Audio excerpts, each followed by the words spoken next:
The case file said 12 caretakers in 2 years.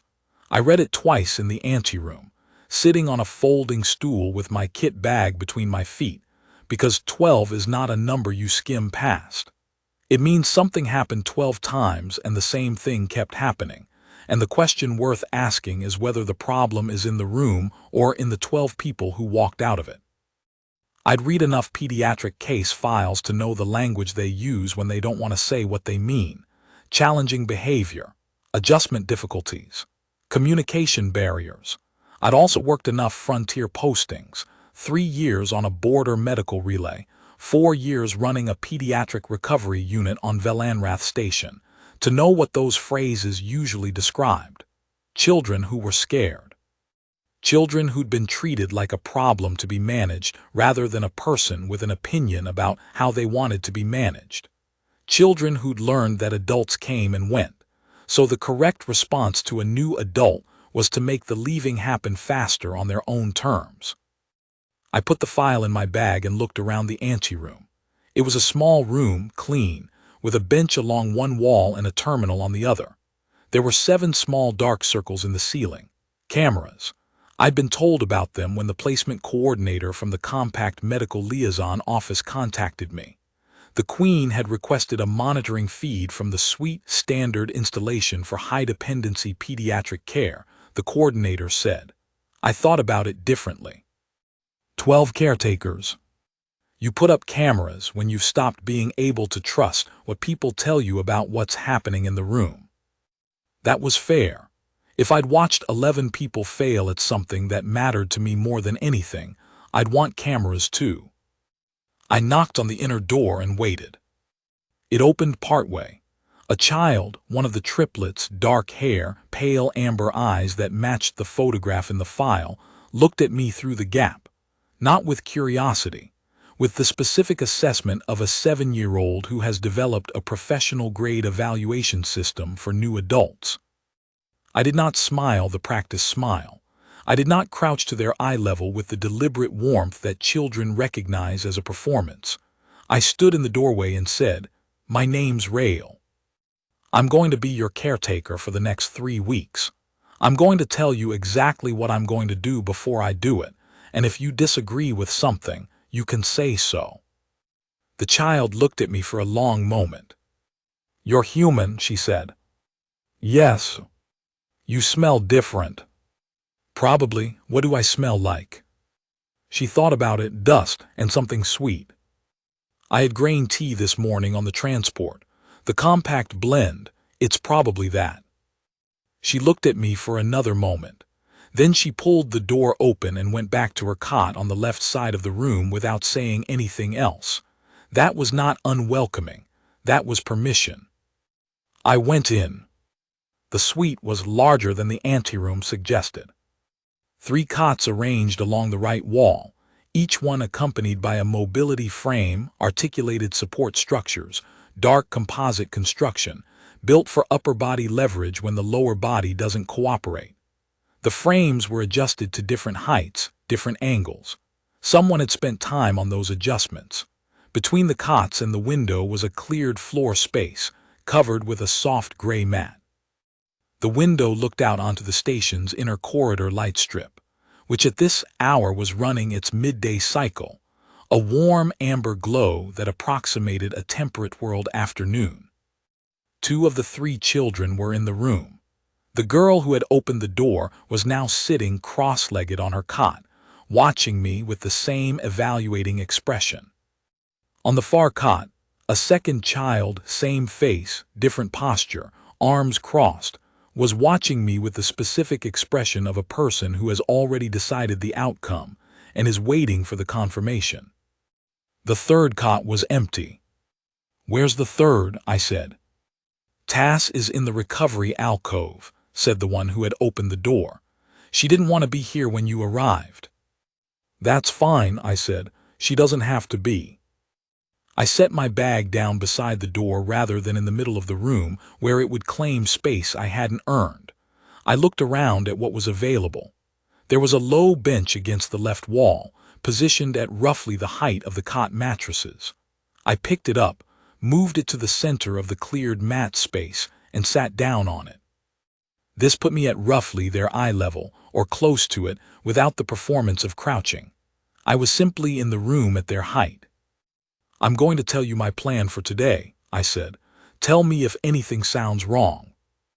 The one with her arms crossed said, "You're just going to do whatever you planned. Everyone does." "Maybe," I said, "but I'd rather know what you think first. If your objection is good, I'll change the plan." Silence. Then the evaluating one, I would learn her name was Sen, said, "What's your plan?" "I'm going to get my things put away. Then I want to look at the mobility frames, because the adjustments in your file are 4 months old, and 4 months is a long time for a growing person, and I want to know if they still fit the way they should. Then I'm going to make a meal. I brought grain base from the compact supply, but I don't know what you actually like, so the meal's going to depend on what you tell me." Sen looked at the one with her arms crossed. A short look, the kind siblings exchange across a long history. "Vale doesn't like sweet grain," Sen said. "What does Vale like?" The child with her arms crossed, Vale said, "Savory, the sour kind, not the sweet kind." "All right," I said. "I don't have sour grain base, but I have a fermented grain concentrate in my bag that might work. It depends on whether it's the right compound. Do you know what makes it sour? The specific component, if you have a name for it." Vale stared at me. Then she slowly uncrossed her arms. "The cooks never ask that," she said. "I'm not a cook," I said. "I'm a medic. I ask about the specific thing because the specific thing is usually what matters." A long pause. "It's called Velsard," Vale said. "The compound. It's in fermented Dorith grain products." "I have a Dorith ferment in my bag," I said. "Let me check it after I look at the frames." I stood up, picked up my bag, and went to the first mobility frame, Sen's, on the left. I did not look at the children while I worked. I ran my hands along the adjustment nodes, checked the tension in the support arches, tilted the angle slightly and tilted it back. I was aware of them watching me. I let them watch. "This one set slightly too narrow at the shoulder," I said. "You've been compensating with your left side. That's why your left shoulder is higher than your right when you're in the frame." Silence. "Nobody said that before," Sen said. "Nobody checked this month from what I can see in your records." I moved to the second frame, Vales. "You've grown about a centimeter since the last adjustment. I'm going to bring this up 3 millimeters and see how it sits." I adjusted it, marked the new position. "We'll test it after the meal." The third frame, Tasses, I left alone. She wasn't here, and I wouldn't adjust her equipment without her present. I found the fermented Dorith concentrate in my bag, checked the label, and turned it toward Vale so she could read the ingredient listing. She leaned forward on her cot, a deliberate movement, the kind that costs something when your lower body doesn't give you the automatic assist that most people take for granted. She read the label. Then she said, "That's Velsard. That's the right one." "Good," I said. "I'll use this as the base." I went to the small kitchen unit in the alcove to the left of the suite door and started on the meal. I kept the door open so the children could see me if they wanted to. I didn't call out updates or ask questions from across the room. If they wanted to talk, they knew where I was. After about 10 minutes, Sen appeared in the kitchen doorway. She had transferred from her cot to a low-wheeled platform. Not elegant, not the kind of thing a child would choose if they had other options, but functional, and she had navigated it to the doorway without asking for help. She looked at what I was doing. "You're not making it the way the system says," she said. "The system says to add the concentrate after heating," I said. "But that burns off the Velsard compound. You have to add it at the end off heat." A pause. "How do you know that?" "I worked on a Dorith medical relay for a year. The senior medic was Dorith. She was very particular about cooking, and she was right about all of it." Sen was quiet for a moment. "What was her name?" "Velketh, first name." I never knew her family name. She didn't offer it and I didn't ask. That's the custom there. Is she still at the relay? She retired about 4 years ago. I don't know where she went. Sen was quiet again. Then she said, Vale's going to want more than I do. I'll make 2 portions for Vale. I heard from the doorway the faint sound of a wheeled platform returning to the main room. The third child, Tass, appeared in the recovery alcove doorway during the meal. She did not come all the way into the room. She stood in the doorway and watched us eat, Sen at the table, Vale on her cot with her tray, me on the bench. I did not look at her. I kept my attention on my food and the conversation with the 2 children who were there.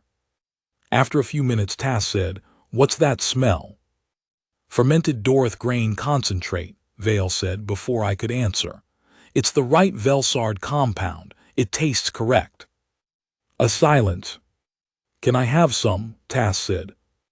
Yes, I said. I'll bring you a portion. I can come and get it. All right, I said. She came into the room. She was smaller than her sisters, not by much. 7-year-olds don't vary that widely, but she moved more carefully, her frame adjusted to a posture that kept her weight slightly back. I made room at the table without comment and put a portion in front of the empty chair. She sat down, picked up the utensil and tried the food. Then she looked up at me and said, You're the 12th one. Yes, I said.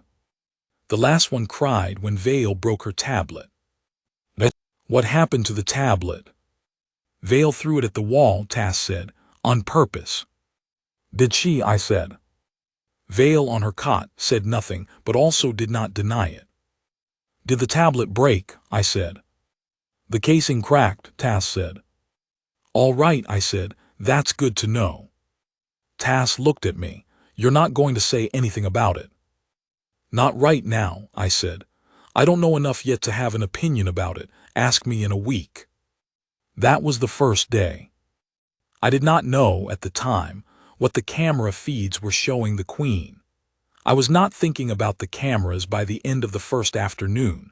They were infrastructure, the same as the light strips and the ventilation panels, and I had long since learned to work without performing for whatever was watching. What I knew was that I had 3 children who had developed a sophisticated and justified system of resistance, and that the correct response to that system was not to dismantle it, but to be reliable enough that it became unnecessary.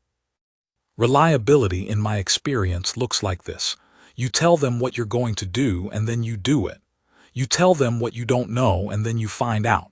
You don't make promises that depend on their behavior.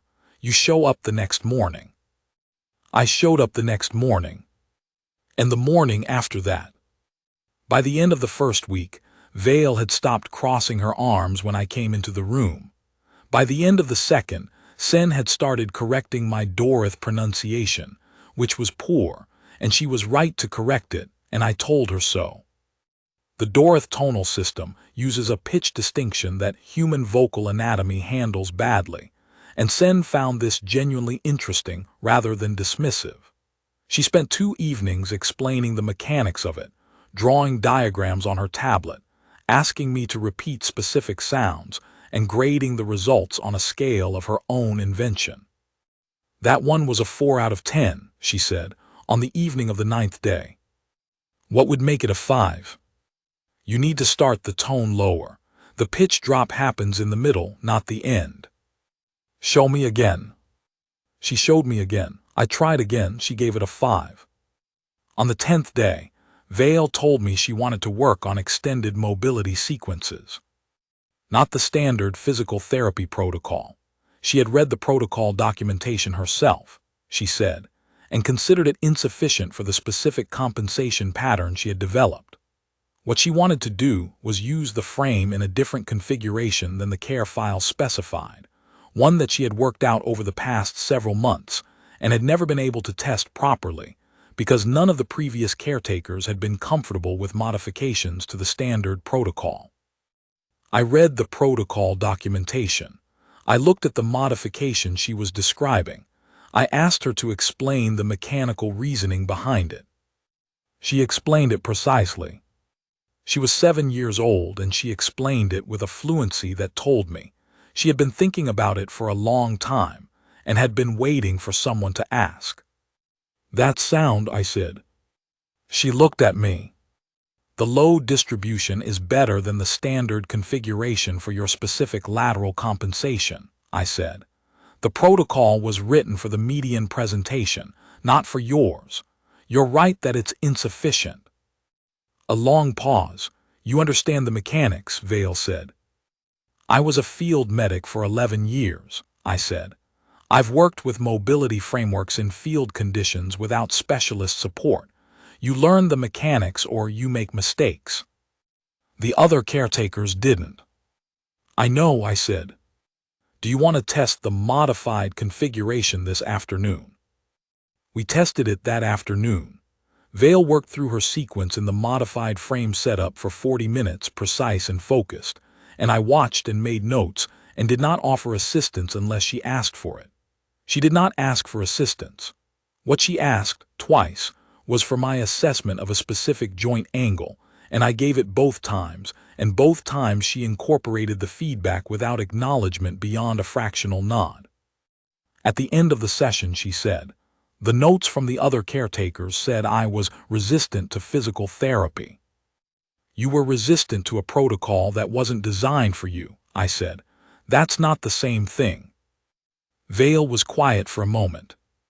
Then she went back to her cot and didn't say anything else for the rest of the afternoon, which was, I had learned, how she processed things she was going to think about for a long time. Tass started asking questions on the 6th day. Not about me, about outside. She wanted to know what the outer deck of the station smelled like at different hours.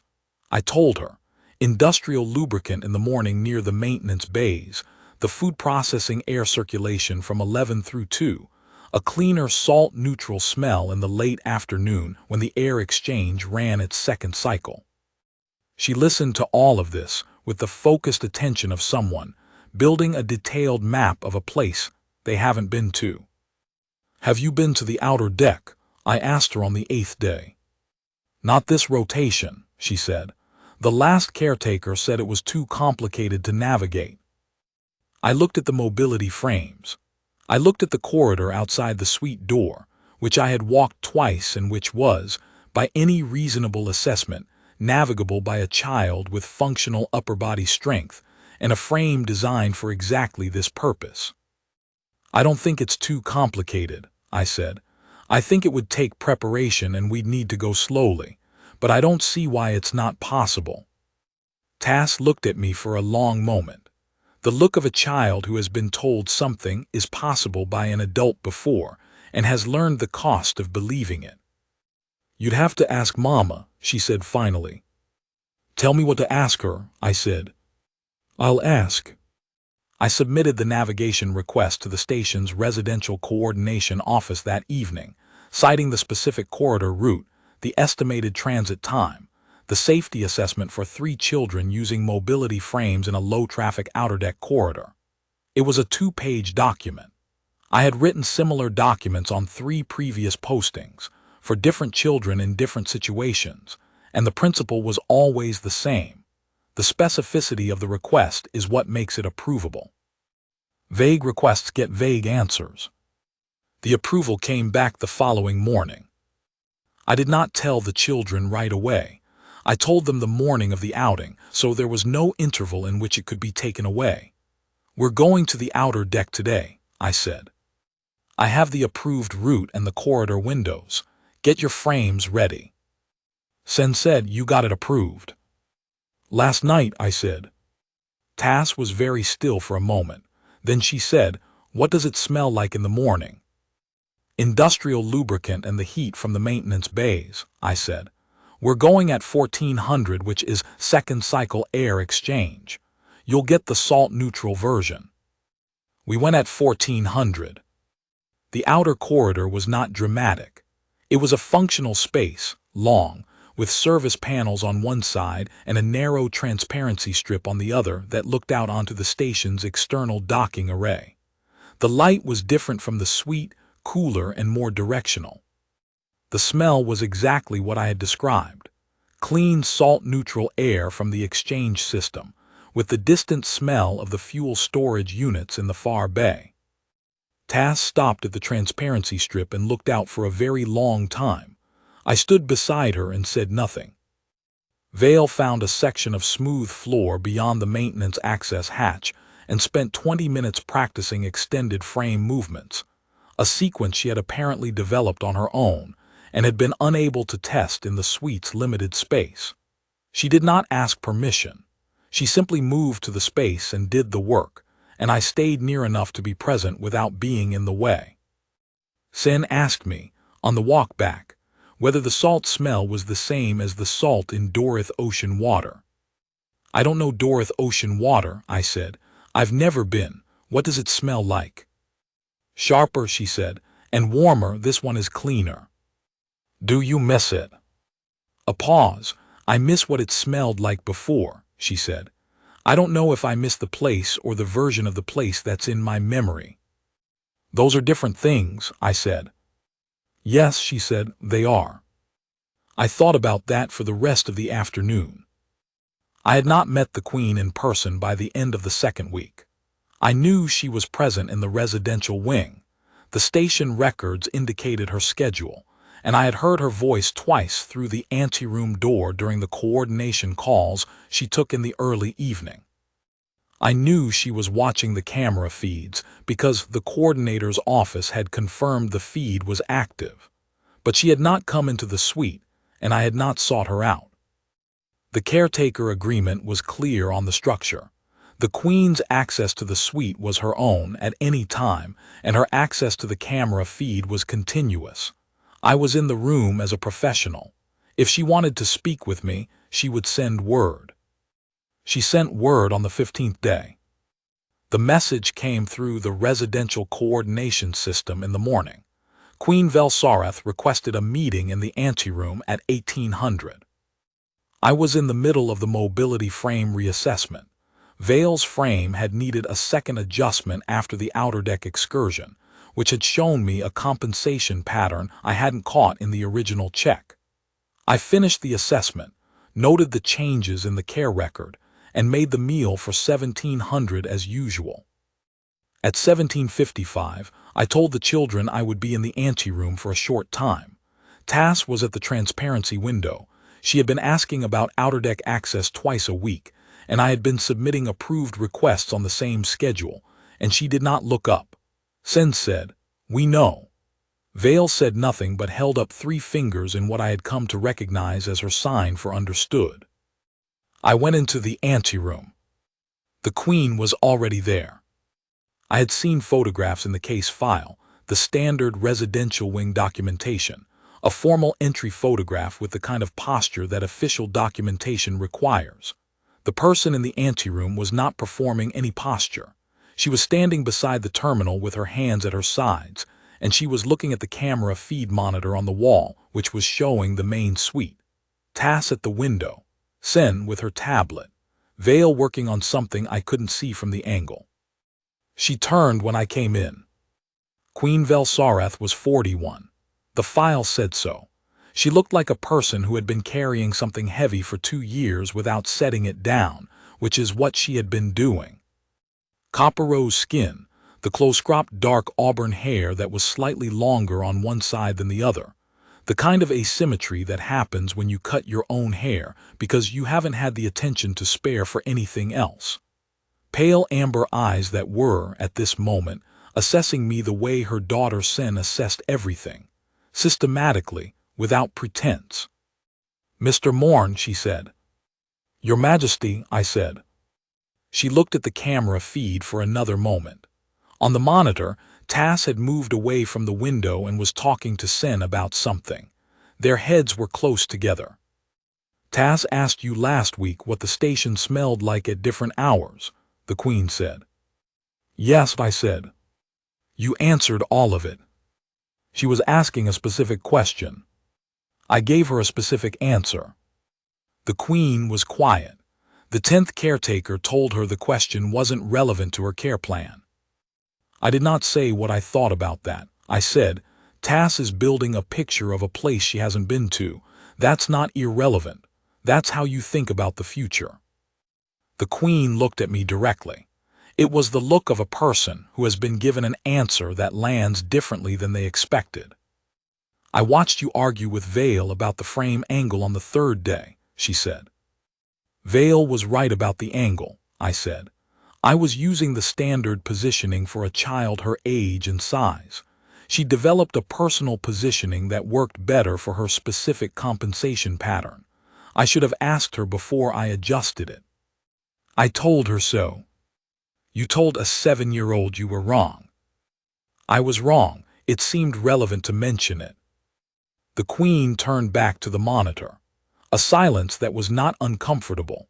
It was the silence of a person who is thinking carefully, and I had learned in 2 years of high-dependency pediatric work that this kind of silence deserves patience.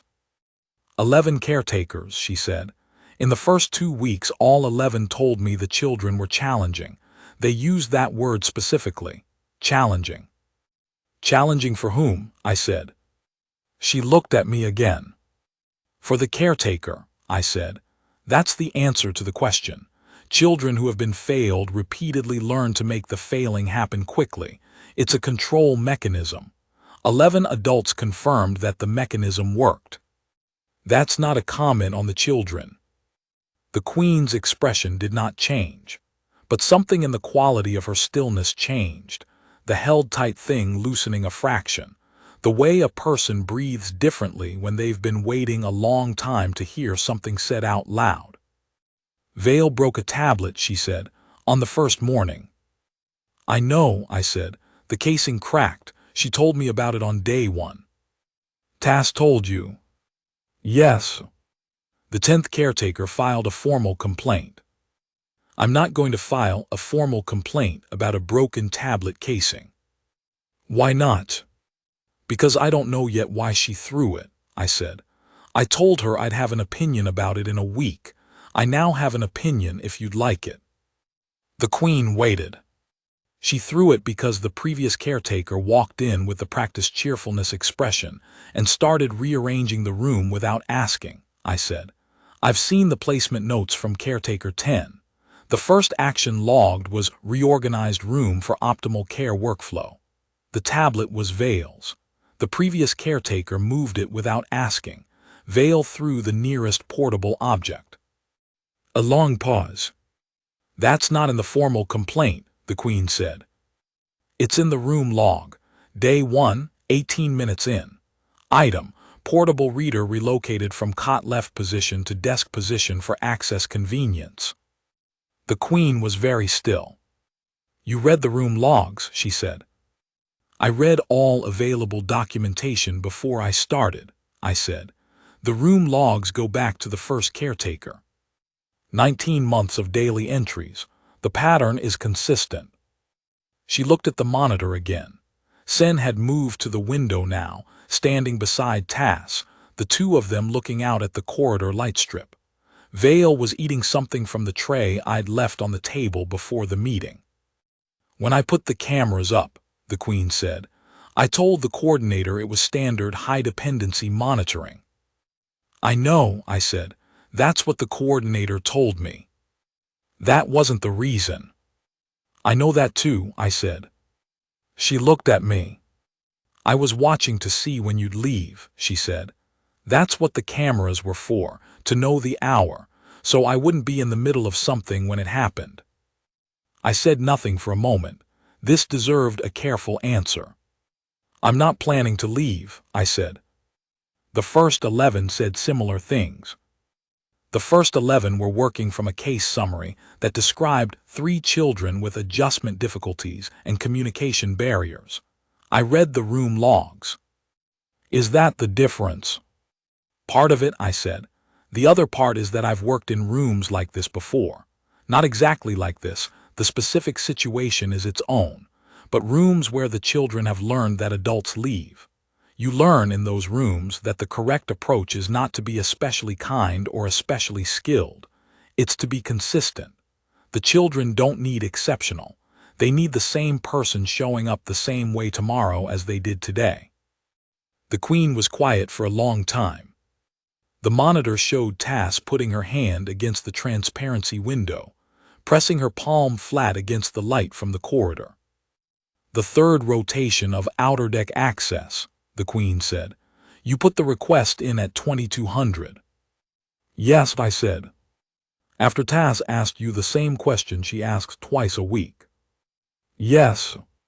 "You've been filing the request every time she asks." "She asks because she wants to go. The approved route is safe. I don't have a reason to say no." The Queen pressed her hand flat against the monitor screen for a moment, a gesture I recognized from Tass at the window, the same movement. She pulled her hand back. "I'm going to tell you something," she said. "The advisory board is receiving a formal complaint from the court liaison office next week. Advisor Veltarn. He's filed on grounds of inappropriate placement, a human caretaker for Dorith royal children. He'll recommend termination of your contract." I waited. "I'm going to contest it," she said. "I want you to know that so it doesn't surprise you." "What will you use?" I said. "The camera feeds," she said. 19 days of footage," she paused. "And I'm going to ask the children to speak to the board if they're willing. I won't require it." "Sen will want to," I said. "She has a lot of opinions about what constitutes appropriate care. They're all correct." Something moved across the Queen's expression. Not a smile, too controlled for that, but the precursor to one. The moment before the face decides. "Yes," she said, "she does." I went back into the suite. Tass looked up from the window when I came in. "Was that Mama?" she said. "Yes," I said. "Is everything all right?" "Everything is fine," I said. "She wanted to talk about the care plan." Tass looked at me with the evaluating expression. "You're not telling me everything," she said. "No," I said. "Some of it is adult business. I'll tell you what I can when I can." Tass considered this. Then she said, "Sen says you're going to stay." "That's my plan," I said. "Plans change," Tass said. "That's true," I said. "This one hasn't changed yet." She looked at me for another long moment. Then she turned back to the window. "The second air exchange cycle smells different today," she said. "There's something in it. Warmer." "They're running a maintenance flush on the outer bay," I said. "That's the heat from the recycler units mixing in. It'll clear by 1800. "How do you know that?" "I checked the maintenance schedule this morning." A pause. "You check the maintenance schedule. You ask about the outer deck smells twice a week," I said. It seemed useful to know what variables might be different. Silence, then very quietly Tass said, "Oh." The advisory board convened on the 22nd day. I was not in the board session. I was in the suite with the children, which is where I was supposed to be, and I was not going to leave the suite with the children in it in order to attend a proceeding about whether I was the right person to be with the children. That logic seemed self-evident to me, and when the Residential Coordination Office had informed me that I was expected to appear, I had written back a polite 2-paragraph response explaining my position and attaching the relevant sections of the compact pediatric care guidelines on care continuity during placement review proceedings. Sen had asked to speak to the board. She had asked on the 20th day, when the Queen had come into the suite for the first time, standing in the doorway at first, then coming fully into the room, sitting in the chair near the window, and talking to the children for an hour while I organized the equipment records in the kitchen alcove. I did not listen to the conversation. It was theirs. After the Queen left, Sen came to find me in the alcove. "Mama explained about the board," she said. "Yes," I said. "She asked if I wanted to say something to them." "What did you decide?" Sen was quiet for a moment. "I decided I wanted to say something," she said, "but I don't want it to be the thing that makes you stay. That should be your decision." I put down the equipment log and looked at her. "It's already my decision," I said. "I'm not going to leave because of the board." "How do you know? You don't know what they'll decide. I know what I decided on day one, I said. Advisory boards can modify placement agreements. They can't modify what I decided. Sen looked at me for a long moment, the evaluating look, the full version of it. Vale thinks you're going to leave anyway, she said. I know, I said. What do you think? A pause. I think you check the maintenance schedule because TAS asks about the outer deck twice a week, she said. That's not something you do if you're planning to leave. No, I said, it isn't. On the morning of the 22nd day, I made the usual meal at the usual time. Sen left for the board session at 9:50 in the care of a residential coordination officer, sitting straight on her wheeled platform with the specific posture of a person who is going somewhere important. She did not look uncertain. She looked like someone who has thought carefully about what they want to say and is ready to say it. Vale watched her go from the doorway of the suite. Then Vale came back inside and sat on her cot and did not speak for a while. I went and sat on the bench in the center of the mat space, not saying anything, just present. After a while Vale said, "What if they tell you to leave?" "Then I'll write an appeal," I said, "and while the appeal is being processed, I'll continue showing up." "What if the appeal doesn't work?" "Then I'll find another mechanism," I said. "There's usually another mechanism." Vale looked at her hands. "The last 3 didn't even fight," she said. "They just left." "I know," I said. "Why are you different?" It was a direct question, and it deserved a direct answer. I thought about how to give one that was honest without being more than she needed at 7 years old. "Because I read the room logs," I said. "I know what happened in this room before I got here. And I know it wasn't the children's fault, so leaving would mean agreeing with something I don't agree with." Vale was quiet for a very long time, long enough that Tass, at her window, turned to look at her sister. "Okay," Vale said finally. It was not an endorsement. It was not trust. Trust takes longer than 3 weeks, and it would be foolish to expect it. It was, I thought, the first thing she'd said to me that didn't have the exit built into it. I went back to the equipment records. The board session lasted 2 hours and 40 minutes. I know the outline of what happened there because the Queen told me afterward, and because the Residential Coordination Office sent me the formal summary of findings, and because Sen told me what she said, which she did in some detail because she had kept notes. The Queen presented 19 days of camera footage, not a curated selection, the full 19 days indexed and timestamped. The board reviewed 2 hours of it in session, selected by the Queen from a full index she had prepared herself. The footage showed the mobility frame adjustments on day 1 and day 3 and the subsequent discussion with Vale, the outer deck preparation and the 3 approved excursions, the meal adjustments after the Velsard compound conversation, the Dorith pronunciation lessons, including the evening on the 9th day when Sen had graded my tone attempts on her personal scale. Advisor Veltarn, according to the summary, said that the footage demonstrated unprofessional informality. The Queen asked him to define the standard of formality appropriate to the care of 7-year-old paralyzed children in a residential setting. Veltarn said that Dorith Royal children required caretakers with institutional credentials from Dorith-certified care programs. The Queen said that the 11 Dorith-certified caretakers who had held the position before had lasted an average of 12 days each, and that she was interested in outcomes rather than credentials. Then Sen spoke. She spoke for 11 minutes, which is a long time for anyone and a remarkable amount of time for a 7-year-old. She had notes, which she consulted once for a specific date reference. Her argument, as she explained it to me afterward, was structural. She compared the documented behavior of the previous 11 caretakers against the documented behavior of the current one, across 4 measurable dimensions: mobility frame adjustment frequency, meal accommodation requests granted versus denied, outdoor access requests submitted versus withheld, and response time to direct questions.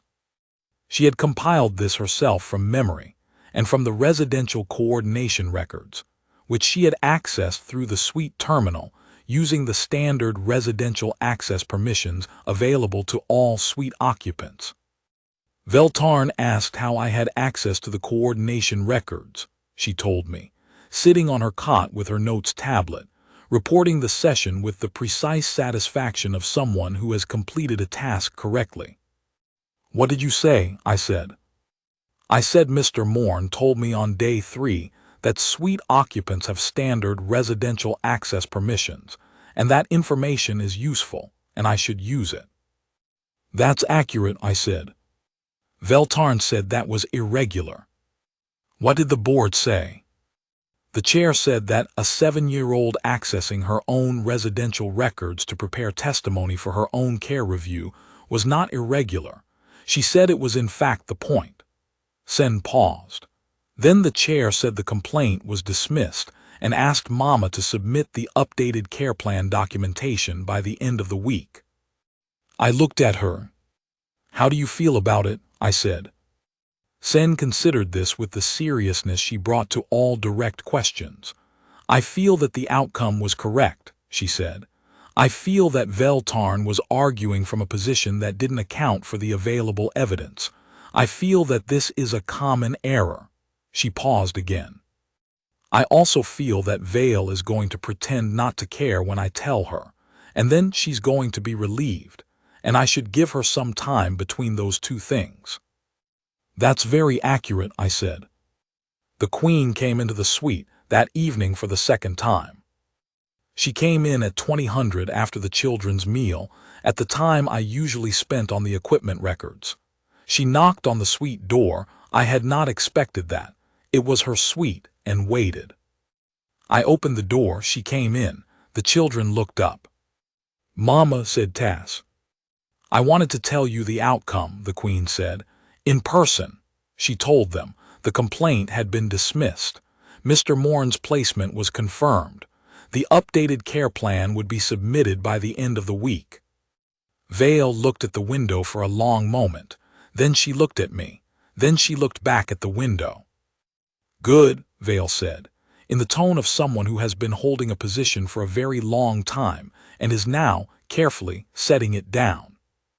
The Queen looked at me over the children's heads. "I want to thank you," she said. "The board decision was yours and Sen's," I said. "I was here with Vale and Tass." "I know," she said. "That's what I'm thanking you for." I did not know what to say to that, so I said nothing. The Queen seemed to understand this. She turned to the children and spoke with them for a while, the easy, particular language of a mother and her children at the end of a long day, the kind of conversation I had no part in and did not need to observe. I went to the kitchen alcove and worked on the equipment records. After the Queen left, I came back out to do the evening round, mobility frames checked, water replenished, the floor mat straightened. Tass was at the window. She turned when I came close. "Rail," she said. It was the first time any of the three had used my name. "Yes," I said. "What does the outer deck smell like at night?" "Cold," I said. "The temperature drops on the external panels and the air coming off them is cold and clean. There's almost no smell. It's the closest the station gets to open space." "Is it good?" "I think so," I said. "It's very quiet." Tass turned back to the window. "I want to go at night sometime," she said, "if that's possible." "I'll check the access schedule," I said. On the 26th day, Sen asked me to sit down after the morning meal. This was unusual. She was generally in motion by this hour, working through the mobility sequence she had developed, so I sat down on the bench in the mat space and waited. She came to the center of the mat on her wheeled platform, facing me. "We want to give you a word," she said. "What word?" I said. "In Dorith. There's a word for the person who comes back. Not a guest, not a worker, not a member of the household, specifically the person who kept coming back when they didn't have to, when they could have left and didn't. She paused. It's called Velron. Velron, I said. Your pronunciation is a 3 out of 10, she said. But that's not the point. Behind her, Vale made a sound that was not quite a laugh, something shorter, more controlled, but in the same family. Tass, at the window, turned to look. The word is given, Sen said, formally, to people who have earned it. She held up her tablet. On it was a short text in twelfth script. I couldn't read it, but I recognized the notation style from the care record. I wrote it in the sweet log, she said, so it's official. I looked at her, then at Vale, who was looking at the window, then at Tass, who was looking at me. Thank you, I said. Velron, Sen said again slowly, pointing to the tablet. Practice. Velron, I said, probably a 4, maybe a 3. Better, she said, which from Sen meant something. I did not know, then, that the Queen had watched this exchange on the camera feed. I did not know that she had been watching the feed every evening, as she had been since the first day, or that she had been sitting with a cup of green tea in her private office at 2100, watching her 3 daughters with the human who had shown up the same way every morning for 26 days. I did not know any of that. What I knew was that I had a notation in the care record in twelfth script that I could not read, and 3 children who had let me stay long enough to earn a name for it. At 2200, I was finishing the daily equipment notes when the terminal in the anteroom chimed once, a message from the Queen's office, through the residential coordination system. It said, Velron is traditionally given only once. It is not revocable. I thought you should know. I read it twice. I sat with it for a few minutes. There is a specific quality to gratitude from a person who has been very careful about who they trust, and that quality is weight. It lands differently than ordinary thanks. The Queen had watched 11 failures before me and had set up cameras so she would not be caught off guard by the 12th. The word her daughter had written into the care record was not an endorsement of my professional qualifications. It was something her children had decided for themselves, without anyone asking them to, after 3 weeks of a person showing up the same way every morning. I had not done anything exceptional. That was the thing I wanted to be clear about in my own accounting of it. I had read the room logs. I had adjusted the frames. I had checked the maintenance schedule. I had made the meal with the correct compound and not with the incorrect one. I had come back the next morning. The children had been waiting for someone to do those things for 2 years.